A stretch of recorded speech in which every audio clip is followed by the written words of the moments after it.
सुनो, आज सुबह फिर काका जी का फोन आया था। तुम आखिर बात क्यों नहीं करते? शोभा ने नाश्ता देते हुए आदित्य से कहा। तुमने तो बात कर लिया ना? आदित्य ने नाश्ता करते हुए कहा। गांव में बाबूजी की तबीयत कुछ ज्यादा ही खराब हो चुकी है। बार बार तुम्हें बुला रहे हैं। ना तो तुम उनसे बात करते हो, ना गांव जाने की तैयारी करते हो। आखिर हो क्या गया है तुम्हें? शोभा ने गुस्से में कहा। आदित्य ने कुछ नहीं कहा, चुपचाप नाश्ता किया और अपना बैग उठाकर अपने ऑफिस को चल दिया। शाम को जब वह दफ्तर से लौटा तो उसने शोभा को बहुत परेशान पाया। आदित्य को आया देखकर वह किचन में चाय बनाने चली गई। तभी फोन की घंटी बजने लगी। शोभा किचन में थी, इसलिए आदित्य ने फोन उठाया। हेलो, कौन? आदित्य बेटा, मैं गांव से तुम्हारा काका बोल रहा हूँ। तुम्हारे बाबूजी की हालत बहुत ज्यादा खराब है, शायद नहीं बचेंगे। जितनी जल्दी हो सके गांव लौट आओ। लेकिन काका, मेरी अभी तो कोई छुट्टी नहीं है, मैं अभी गांव नहीं आ सकता हूँ। आप सब तो हैं ही, सब संभाल लीजिए, बोलकर आदित्य ने फोन काट दिया। शोभा चाय का कप लिए सामने खड़ी थी। उसने सारी बातें सुन ली थीं। उसने आदित्य से कहा, मैंने दुनिया में ऐसा पहला बेटा देखा है जो अपने पिता की इतनी ज्यादा उपेक्षा करता हो। तुम्हारे पिताजी मृत्यु शैया पर पड़े हैं और तुम यहाँ आराम से हो। कैसे बेटे हो तुम? बहुएं तो नाहक ही बदनाम हैं। शोभा बोलती रही, परंतु आदित्य पर उसका कोई प्रभाव नहीं पड़ा। चाय पीकर वह चुपचाप बाहर टहलने को चला गया। शोभा आश्चर्य से उसे देखती रह गई। उसकी अगर अपने पिता से 2 दिनों तक बात न हो तो उसका मन बैठने लगता है, और यहाँ आदित्य कैसा है, उसे कोई मतलब ही नहीं। और अगले दिन सुबह सुबह फिर खबर आई, बाबूजी अब इस दुनिया में नहीं रहे। तुम आ रहे हो ना बेटा? काका जी ने फोन कर कहा। मुझे आते आते समय हो जाएगा काका जी, तब तक आप सब क्रियाक्रम कर दीजिए, आदित्य ने निर्विकार भाव से कहा। परंतु बेटा, तुम इकलौते बेटे हो और तुम्हारे रहते भला दूसरा कोई अग्नि संस्कार कैसे कर सकता है? काका ने कहा। क्यों चाचा जी, माँ का कैसे हुआ था? बड़े कड़वाहट के साथ ये बोलकर उसने फोन काट दिया। शोभा ने जब अपने ससुर जी की मृत्यु की खबर सुनी तो वह फूट फूट कर रोने लगी। उसने रोते हुए आदित्य से कहा, ठीक है, तुम जाओ या ना जाओ, परंतु मैं अपने बेटे को लेकर अभी के अभी जाऊंगी। कहकर वह एयरलाइंस वालों को फोन कर टिकट बुक कराने लगी। आदित्य ने कुछ नहीं कहा, चुपचाप वह अपने कमरे में गया और दरवाजा बंद कर लिया। और जब तक ये दोनों गांव पहुंचे, बाबूजी का दाह संस्कार हो चुका था, परंतु फिर भी बाकी के कार्यक्रम आदित्य के हाथों संपन्न करवाए गए। गांव की बूढ़ी औरतें सब आपस में कानाफूसी करती नजर आईं। इस बार शोभा ने ये बात ठान लिया था, इस रहस्य को वह जानकर ही जाएगी। सारे श्राद्ध कर्म का कार्यक्रम संपन्न होने के बाद सारे मेहमान धीरे धीरे जाने लगे। सारा घर खाली हो गया। काका काकी जी रह गए। उस दिन अच्छा मौका देखकर शोभा ने रात के खाने के बाद काकी जी को जब दूध का गिलास देने गई तो उन्हें अकेले देखकर उनसे पूछा, काकी जी, आज मैं आपको आदित्य की सौगंध देकर कुछ पूछना चाहती हूँ। काकी ने विस्मय भरी नजरों से उसे देखते हुए कहा, ऐसी कौन सी बात है बहू, जिसे पूछने के लिए तुम्हें आदित्य की सौगंध देनी पड़ गई? बात अगर इतनी गहरी न होती तो मैं सौगंध भी नहीं देती, और मुझे विश्वास है कि मुझसे झूठ नहीं कहेंगी। अच्छा पूछ, तुझे क्या पूछना है? काकी जी ने ठंडी सांस भरते हुए कहा। आदित्य ने बाबूजी से इतनी दूरी क्यों बना रखी थी? शोभा ने पूछा। अभी वह दोनों बात कर ही रही थीं कि तभी पड़ोस की दादी सास आ गईं। वह गांव की सबसे बुजुर्ग महिला थीं। आते आते उन्होंने शोभा की बातें सुन ली थीं। अरे तेरी काकी क्या बताएगी, मैं बताती हूँ, मुझसे सुन। कहते हुए धम्म से वह ओसरे पर बैठ गईं और अपनी आंखों में भर आए आंसू को पोंछते हुए वह बोली, आखिर क्यों ना नफरत करे आदित्य अपने बाप से? जब से होश संभाला उसने तब से अपनी माँ को सताते ही देखा है। आखिर दोष ही क्या था कुसुम का? पुराने जमाने में बगैर देखे शादी विवाह हुआ करते थे। कुसुम का घराना काफी पैसे वाला और खानदानी एवं संस्कारी था, और इधर आदित्य के दादाजी भी खानदानी जमींदार थे। उनके 2 बेटे थे, बड़ा बेटा रामेश्वर, छोटा बेटा दिनेश्वर। देखने में दोनों ही मानो कामदेव के अवतार हों, इतने सुंदर और सजीले। पास वाले गांव में बड़े बेटे रामेश्वर के लिए कुसुम का रिश्ता आया और शादी के लिए हाँ कर दी गई। उन दिनों रामेश्वर कोलकाता में अपनी पढ़ाई पूरी करने के बाद नौकरी कर रहे थे। गांव की सादगी से दूर शहर की चकाचौंध में उन्होंने अपने आप को ढाल लिया था। ऐसे में जब अचानक उन्हें गांव से बुलावा गया और बगैर उनकी मर्जी जाने ही उन्हें शादी करनी पड़ी, तो ऐसा लगा मानो कि सारी जिंदगी बर्बाद हो गई। पिता के डर और संपत्ति के बेदखल हो जाने के कारण उन्होंने चुपचाप शादी कर ली, परंतु जब शादी के बाद दुल्हन को देखा तो उनके होश उड़ गए। बेहद छोटे कद की सांवले रंग की एक 8वीं पास लड़की उनके सामने पत्नी बनी खड़ी थी। उन दिनों 8वीं कक्षा में बोर्ड हुआ करते थे, लिहाजा वह अपने समय की पढ़ी लिखी बोर्ड पास लड़की थीं, संस्कारी थीं, अच्छे घराने की थीं। उन दिनों शादी के लिए यही देखा जाता था। रामेश्वर बाबू ने सपना देखा था कि वह अपने ही समान पढ़ी लिखी और सुंदर लड़की से शादी करेंगे, परंतु अपने सपनों का ये हश्र देखकर बगैर किसी को बोले रातों रात वह गांव से वापस कलकत्ते को आ गए। बेचारी कुसुम सुहाग की सेज पर अकेली बैठी रही। पति ने घूंघट उठाकर चेहरा देखा और लौटकर जो गए फिर बरसों न आए। रामेश्वर के पिता ने कई खत लिखे, लोगों को भी कलकत्ते भेजे, परंतु रामेश्वर लौटकर नहीं आए। दिनेश्वर की शादी हुई, भाई की शादी में भी रामेश्वर नहीं आए। रामेश्वर के पिता जब कुसुम को देखते दुख से उनका हृदय भर जाता। बिना किसी शिकायत के दिन भर कुसुम सारे घर के काम करती, ससुर की सेवा करती, साथ में देवर और देवरानी की भी। दिनेश्वर अपनी भाभी की बहुत इज्जत करते थे। अपने भाई के रवैया से वह बहुत दुखी थे, परंतु उनके हाथों में कुछ भी नहीं था। किसी दिन अगर किसी चीज में मदद कर देते या हमदर्दी के दो बोल बोल देते तो उनकी पत्नी उन्हें ताने देने लगती। कुसुम सब सुनती भी थी और समझती भी थी, परंतु अपने दुर्भाग्य के आगे और किसी की क्या शिकायत करे। पति द्वारा कुरूप कहकर ठुकराई जाने के पश्चात वह सदा हाथ भर घूंघट में रहती, निशब्द। सुखों की भांति की शब्द भी उसकी जीवन से विलीन हो गए थे। कुछ भी पूछे जाने का जवाब वह सर हिलाकर या हाँ या ना में दे देती। रामेश्वर के पिता ये सब देखकर मन ही मन अपने आप को अपराधी मानकर दुखों के सागर में डूबने लग गए थे, और शायद इसी दुख के कारण एक दिन हृदय गति रुकने से उनका देहांत हो गया।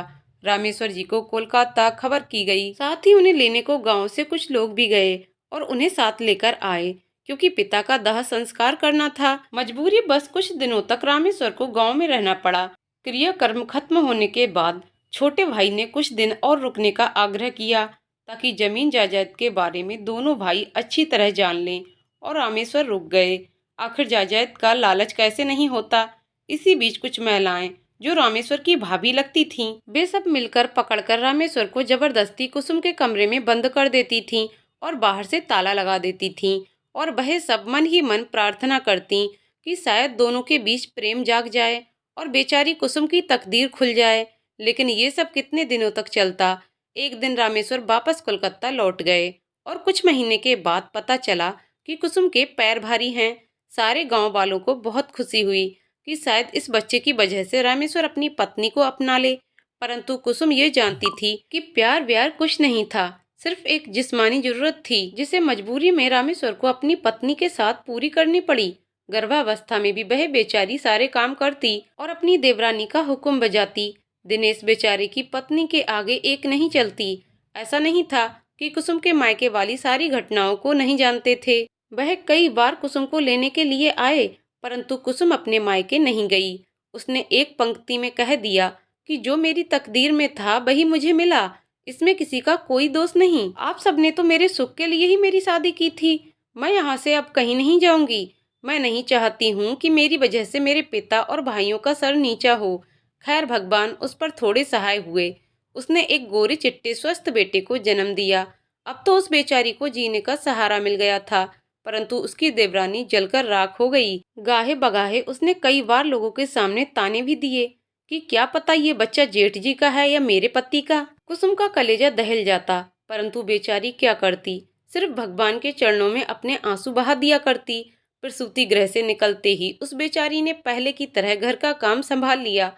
एक तरफ बच्चे को संभालती, दूसरी तरफ से काम। दिनेश्वर बाबू ने कई बार भाभी की मदद करने के लिए घर में काम वाली रखी, परंतु उनकी पत्नी ने किसी को टिकने नहीं दिया। वह अपने आप को घर की मालकिन समझती थी। मन में अलगाव की पीड़ा लिए कुसुम प्रतिदिन अपनी देवरानी से अपमानित होती रहती, परंतु उसके जीने का सिर्फ एक ही उद्देश्य था, उसका बेटा आदित्य। उसी के पीछे वह अपना दुख भूलने की कोशिश करती। जजकी के बाद किसी तरह की कोई सेवा और अच्छा भोजन न मिलने के कारण, न कोई डॉक्टरी सहायता मिलने के कारण धीरे धीरे कुसुम के शरीर में बीमारी ने घर कर लिया। आखिर उसका था ही कौन जो उसकी चिंता करता। एक ससुर थे, वह भी दुनिया से चले गए। हाँ, गांव के सारे लोग और आंगन की जितनी भी बूढ़ी चाची, सास और दादी थीं, वह सभी भी उसे बहुत मानती थीं। कुसुम ने सोचा था एक बच्चे के सहारे उसकी जिंदगी कट जाएगी, परंतु तकदीर को ये भी मंजूर नहीं था। रामेश्वर बाबू तक खबर पहुंच चुकी थी कि कुसुम को एक बेटा पैदा हुआ है और वह उन्हीं की तरह गोरा चिट्टा और सुंदर स्वस्थ है। वह कुसुम के ऊपर चरित्रहीनता का आरोप नहीं लगा सकते थे, क्योंकि सारे गांव वाले गवाह हैं कि वह उन 10 दिनों में लगातार कुसुम के साथ कमरे में रहे थे और उनसे उनका संबंध बना था। उधर कोलकाता अपने पड़ोस की शादीशुदा महिला के साथ उनका अनैतिक संबंध बन चुका था। उस महिला के रूप जाल में वह इतना फंस चुके थे, वह उसके पूरे घर का खर्च चलाते थे और इनके भी घर की मालकिन वही थी। इन दोनों के संबंधों की चर्चा खुलेआम होती थी। गांव में भी इन सब लोगों को इस बात की जानकारी थी। स्वयं कुसुम को भी पता था। पता नहीं उस महिला के पति किस मिट्टी के बने हुए थे कि उसे अपनी पत्नी के अनैतिक संबंधों से कोई आपत्ति न थी। लेकिन जब अपने पुत्र होने की सूचना मिली तो उन्होंने सोचा अगर वह गांव में रहेगा तो वह भी गंवार ही रहेगा। इसलिए वे कुछ समय का इंतजार करते रहे और 4 साल के बाद अचानक से गांव पहुंचे।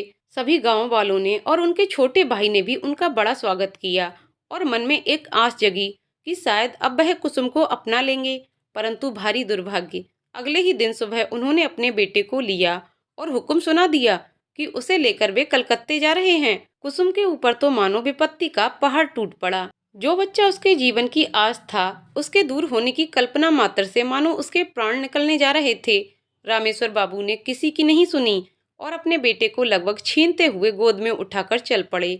जो बच्चा उन्हें पहचानता तक नहीं था, वह आज उनसे बच्चे के बाप बनकर आए थे। न जाने कितने दिनों तक कुसुम बिना अन्न पानी के अपने कमरे में मुंह छुपाए रोती रही। उधर कुछ दिनों तक तो बच्चे ने परेशान किया, फिर धीरे धीरे वह अपनी माँ को भूलने लगा। रामेश्वर बाबू ने अपनी पड़ोसन को ही उसकी माँ के रूप में बताया और इसी तरह लगभग 7 साल बीत गए और इन 7 सालों में बेचारी कुसुम हर क्षण अपने बच्चे के लिए तड़पती रही। उन दिनों घर घर फोन भी नहीं हुआ करते थे, बस एक डाकिये की चिट्ठी और तार का इंतजार किया करते थे लोग। मन का ये रोग तन पर भी भारी पड़ा और एक दिन पता चला उसे कैंसर हो गया है। उस दिन गांव में किसी के घर आंगन में चूल्हा नहीं जला। कितनी भी काकी और दादियां थीं, वह भी बेचारी खूब रोईं, परंतु उनके रोने से कुसुम का भाग्य कहाँ बदलने वाला था। उनके मायके खबर दे दिया गया। उनके सारे भाई और माता पिता आए। सभी का दुख से बुरा हाल था। इतने बरसों के बाद अपनी बेटी को देखकर कुसुम की माँ तो बार बार गस खाकर गिरी जा रही थी। 5 भाइयों की इकलौती बहन, जिसे बड़े नाजू से पाला था सभी ने, परंतु उसकी किस्मत नहीं लिख पाए। सभी कुसुम को अपने साथ ले जाना चाहते थे, परंतु हाय रे हठ जोगिनी, उसने स्पष्ट रूप से माँ के साथ जाने से मना कर दिया और बोली, एक परित्याग की हुई पत्नी के रूप में मैं ससुराल से मायके नहीं जाना चाहती। मैं अपने ससुराल से ही सुहागन के रूप में विदा होना चाहती हूँ। अगर आप सब मेरे ऊपर दया करना ही चाहते हैं तो बस एक बार मुझे मेरे बच्चे से मिला दीजिए। बस इतनी ही विनती करती हूँ आपसे। बेचारे हार कर सभी मायके वाले वापस चले गए। इधर जब उसकी देवरानी को उसकी बीमारी की खबर लगी तो उसने आनन फानन में थोड़ी दूर पर वाली जमीन पर अपना घर बनवाया और वहां रहने चली गई। इतनी बड़ी हवेली में बेचारी अकेली दर्द से तड़पती पड़ी रहती। दिनेश्वर जी ने अपने बड़े भाई को अपनी भाभी की बीमारी के बारे में खबर दी और उनकी अंतिम इच्छा भी बता दी, पर पत्थर दिल रमेश्वर बाबू का दिल नहीं पसीजा। उन्होंने अपने छोटे भाई से कहा, मैं वहाँ कोई हिसाब तो मांगता नहीं हूँ, तुम सब तो हो ही, इलाज करवा दो। इस पर दिनेश्वर जी ने अपने बड़े भाई से कहा, आपको हिसाब मांगने की जरूरत कहाँ पड़ती है भाई साहब, जो कुछ भी होता है वह मैं आपको आधे बांटकर भिजवा देता हूँ। इतने कठोर मत बनिए भाई साहब, एक बार आकर आदित्य को भाभी से मिलवा दीजिए और आप भी मिल लीजिए, शायद वह चैन से मर सकें। परंतु इन बातों का कोई भी प्रभाव रमेश्वर जी पर नहीं पड़ा। पास के आंगन की बूढ़ी काकी वह कुसुम के साथ छाया की तरह लगी रहती, समय पर दवा देती, जबरदस्ती कुछ खाना खिलाती और उसके मन को बहलाने की कोशिश करती और जी भरकर कोसा करती रामेश्वर को। और फिर एक दिन ऐसा भी आया जब डॉक्टरों ने जवाब दे दिया।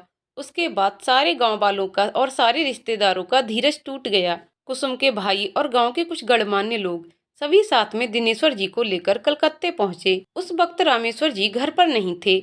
जब उनके घर का दरवाजा खटखटाया गया तो उनकी उसी पड़ोसन ने दरवाजा खोला और परिचय पाने के पश्चात घर में बुलाया और ढेर सारे नाश्ते का सामान परोसा। कुसुम के भाई और दिनेश्वर जी ने सारे सामान को फेंक दिया और गुस्से से चिल्लाए कि रामेश्वर कहाँ है और आदित्य कहाँ है। इसी बीच अपने कमरे से आदित्य बाहर निकला। उसे ये सब कुछ समझ में नहीं आ रहा था। वह किसी को पहचान भी नहीं पा रहा था। इसलिए उसने उस महिला से कहा कि माँ, ये कौन लोग हैं? आपके ऊपर क्यों गुस्सा हो रहे हैं? इतना सुनते ही दिनेश्वर जी ने आदित्य को अपनी ओर खींचा और जोर से चीखकर बोले, ये औरत तुम्हारी माँ नहीं है, ये उल्टा है, जिसने तुम्हारी माँ का सारा सुख चैन छीन लिया। तुम्हारी माँ गांव में मर रही है। तुम्हारे पिता तुम्हें 3 साल की आयु में ही गांव से तुम्हारी माँ से छीनकर यहाँ ले आए थे। कहते हुए गुस्से से कांपने लगे थे। आदित्य बेटा, तू अपने कमरे में जा। उस महिला ने आदित्य को बाहर भेजने की कोशिश की। कहीं भी नहीं जाएगा ये। अब ये हमारे साथ सीधे गांव जाएगा। रामेश्वर आए तो उसे कह देना।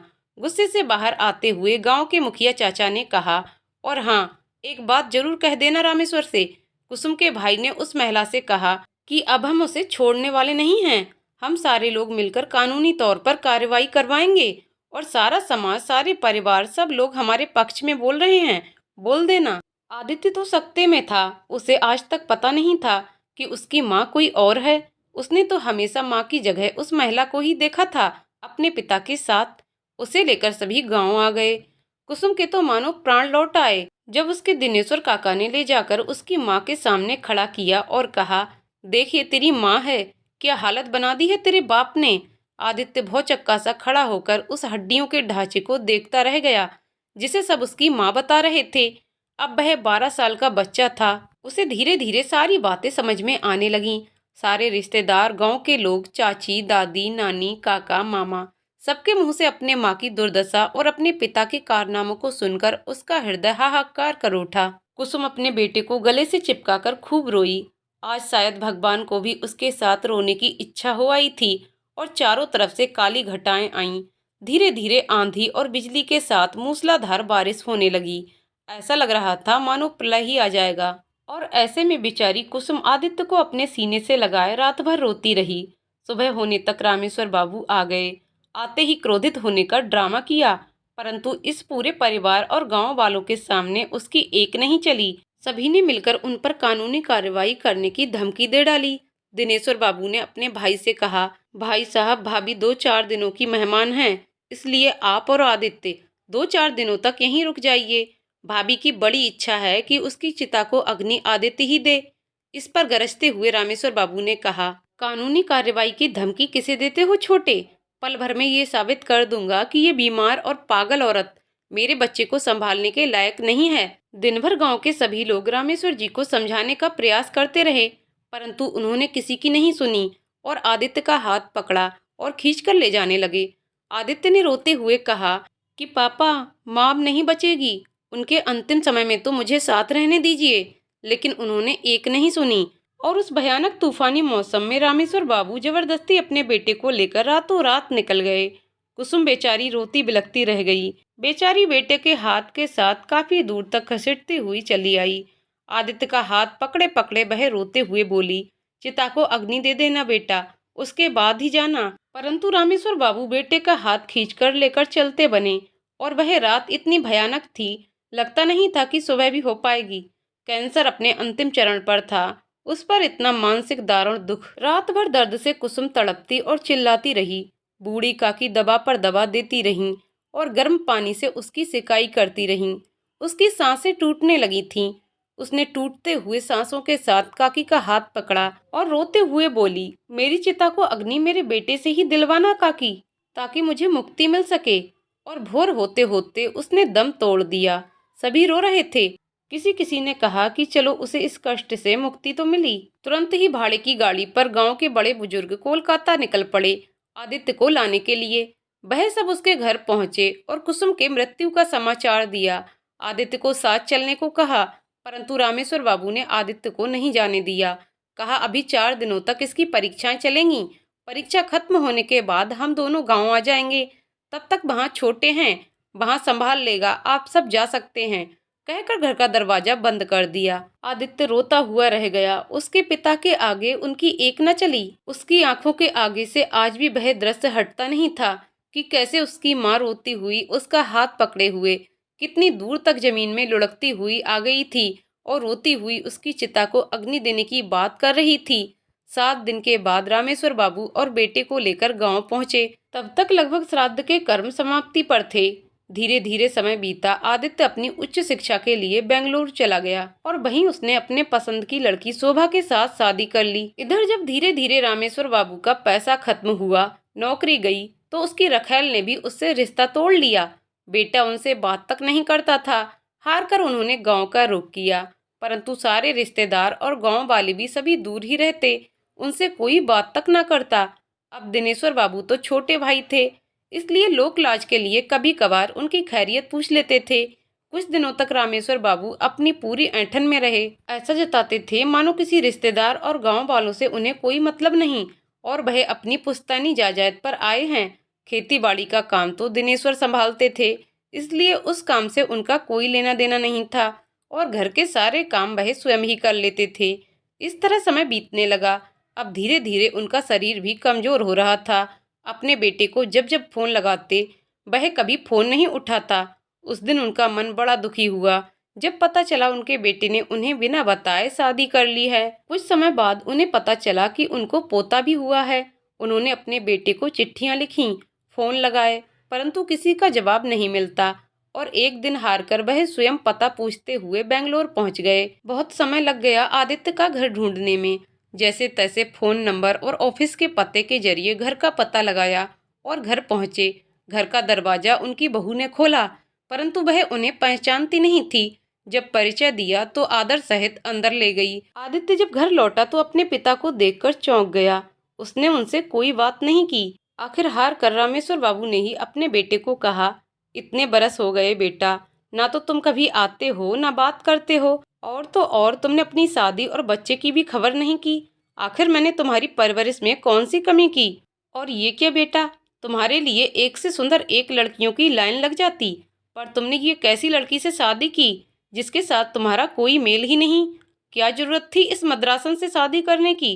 तो क्या करूं बाबूजी, मैं भी आपकी तरह कोई पड़ोसन औरत को रख लूं जो सुंदर हो? बहुत ही कड़वे शब्दों में अपने पिता को उत्तर दिया। रामेश्वर बाबू ने कुछ नहीं कहा, चुपचाप अपनी नजरें झुका लीं। मैं आपकी तरह नहीं हूँ। मैं चमड़े के रंग की जगह मन की सुंदरता और गुण देखता हूँ, और जो आपने मेरी माँ के साथ किया शायद ये उसका प्रायश्चित भी है। और आप किसी गलतफहमी में मत रहिएगा। मेरी पत्नी मेरी प्रेरणा है। मैंने अपनी पसंद से उसके साथ विवाह किया है और वह मेरी सच्ची जीवन संगिनी है। कभी भूले से भी उसका अपमान करने की कोशिश मत कीजिएगा। और हाँ, मैंने शोभा को कुछ नहीं बताया है। अगर आप चाहते हैं कि आपकी इज्जत बनी रहे तो दोबारा कभी हमारे घर मत आना और ना ही हमसे कोई संपर्क बनाने की कोशिश कीजिएगा, और जितनी जल्दी हो सके आप यहाँ से चले जाएं। एक ही सांस में आदित्य ने अपनी सारी बात संपन्न की। तब तक शोभा खाने के लिए बुलाने को आ गई थी। खाना खाते हुए आदित्य ने शोभा से कहा, पापा के सामान की पैकिंग कर देना और कुछ खाने का भी सामान रख देना। आज रात की ट्रेन है, पापा वापस जा रहे हैं। शोभा ने कहा, आज सुबह ही तो आए हैं, अभी कुछ दिन रह लेते तो अच्छा होता। मैंने तुमसे जितना कहा उतना ही करो, कहकर आदित्य उठकर अपने कमरे में चला गया। बेचारे रामेश्वर बाबू थोड़ी देर अपने पोते के साथ खेलते रहे और आंसू बहाते रहे। वह समझ चुके थे कि आदित्य अपनी माँ का बदला उनसे ले रहा है। उन्होंने चुपके से अपनी बहू शोभा का फोन नंबर ले लिया था और गांव आ गए। अब जब कभी भी जी घबराता तो दोपहर के समय जब आदित्य अपने ऑफिस में हुआ करता था तो अपने बहू और पोते से बात कर लिया करते। अपने ही हाथों रामेश्वर बाबू ने अपनी जिंदगी का सुख चैन मान सम्मान सब खो दिया था। शाम के समय प्रतिदिन दिनेश्वर बाबू अपने भाई से मिलने जरूर आते थे। थोड़ी देर बैठते, अपने भाई के हालचाल पर उन्हें भी बहुत दुख होता, परंतु वह कुछ कर नहीं पाते। उन्होंने कई काम वाली महिलाओं को भी कहा कि जाकर बड़े भाई के घर काम कर दें, परंतु सभी ने मना कर दिया। उन्होंने अपनी पत्नी से भी कहा कि हमारे घर तो नौकर चाकर लगे हुए हैं, कम से कम 2 वक्त का खाना भाई साहब को भिजवा दिया करो, परंतु उनकी पत्नी ने साफ मना कर दिया। सारे परिवार और समाज की बेरुखी ने उन्हें भीतर तक तोड़ दिया। अब वह बीमार रहने लगे थे, बिस्तर पकड़ लिया था। जितना बन पड़ता था छोटा भाई आकर देखभाल कर जाता, क्योंकि उसका घर भी उनके घर के कुछ दूरी पर था। साथ रहने पर शायद इतनी परेशानी नहीं होती। और जब अंत समय आया तो उन्होंने भी बार बार आदित्य को फोन किया, परंतु आदित्य के जवाब के आगे वह चुपचाप रह गए, क्योंकि उन्हें याद था कि जब कुसुम भाभी का आखिरी वक्त था तो उन सभी ने कितनी विनती की थी भाई साहब और आदित्य के रुकने की, परंतु वे लोग ना रुके और उसी रात उनकी भाभी ने प्राण त्याग दिए। और तो और उनकी ये अंतिम इच्छा भी पूरी नहीं हो सकी कि आदित्य उनकी चिता को अग्नि दे, और इसी वजह से आदित्य भी अपने पिता की चिता को अग्नि देने नहीं आया। इतना सब कहानी बताते बताते बूढ़ी काकी फूट फूट कर रोने लगी। रोते रोते ही उसने शोभा को बताया, उस रात जब दर्द से तड़प रही थी और रो रही थी, तो सारी रात मैं ही उस अभागन के साथ थी। काश उसकी जगह मैं मर जाती। बड़े दुख झेले जीवन में मेरी बहू ने, उसके लिए कोई भी उसका सगा नहीं था, कहकर वह हिचकी लेकर रोने लगी। बड़ी मुश्किल से उन्हें पानी पिलाकर चुप कराया। वह खुद भी रो पड़ी थी और शोभा को तो मानो विश्वास ही नहीं हो रहा था कि उसके ससुर का एक ऐसा भी रूप था। उसकी आंखों से भी गंगा जमुना की धार बह जा रही थी। उसकी सवालिया नजरें काकी की ओर उठीं। उसने काकी से कहा, आप भी तो एक औरत ही हैं काकी, आपने उस दुखिया औरत पर इतने जुल्म कैसे किए और इतने घटिया आरोप किस तरह लगाए? क्या आपको उन पर जरा सी भी दया नहीं आई? काकी ने अपनी नजरें झुका लीं। क्या करती, अपनी बूढ़ी चाची सास के आगे झूठ भी तो नहीं बोल सकी। उस दिन सारी रात वह सो नहीं पाई और सुबह होते ही उसने आदित्य से वापस चलने को कहा और वे सभी वापस तुरंत बंगलोर अपने घर आ गए। घर आकर वह खूब रोई और आदित्य से बोली, मुझे माफ कर दो आदित्य, मुझे पता नहीं था कि अम्मा के साथ इतना सब कुछ हुआ और उन्हें इतना दुख देने वाले बाबूजी ही थे। मैंने तुमसे कितना भला बुरा कहा, परंतु तुमने मुझे कभी कुछ नहीं कहा। मुझे सच का पता नहीं था और मुझे गर्व है तुम पर और तुम्हारी सोच पर। मुझ जैसी साधारण नयन नक्श वाली लड़की को तुमने अपनी जीवन साथी बनाया और मुझे इतना प्यार करते हो। और वह देर तक रोती रही। आदित्य ने कुछ नहीं कहा, बस उसे अपनी बाहों में समेटे उसे दिलासा देता रहा। उसके मन में भी थोड़ी शांति थी कि ज्यादा नहीं, परंतु कुछ तो अपनी माँ की आत्मा को उसने शांति पहुंचाई और बचपन से पल रहे अपने मन के प्रतिशोध को पूरा किया। उसका मन और उसकी अंतरात्मा आज दोनों ही हल्के हो चुके थे। उन दोनों ने जाकर आदित्य की अलमारी से उसकी माँ की फोटो निकाली और दीवार पर फूल मालाओं के सहित सजाकर दीपक जलाया। तस्वीर में मुस्कुराती कुसुम मानो वही से उन दोनों को आशीर्वाद दे रही थी। दोस्तों, आपको कहानी कैसी लगी कमेंट करके जरूर बताइएगा। कहानी पसंद आई हो तो वीडियो को लाइक शेयर करें और चैनल को सब्सक्राइब करें। वीडियो को अंत तक देखने के लिए बहुत बहुत धन्यवाद दोस्तों।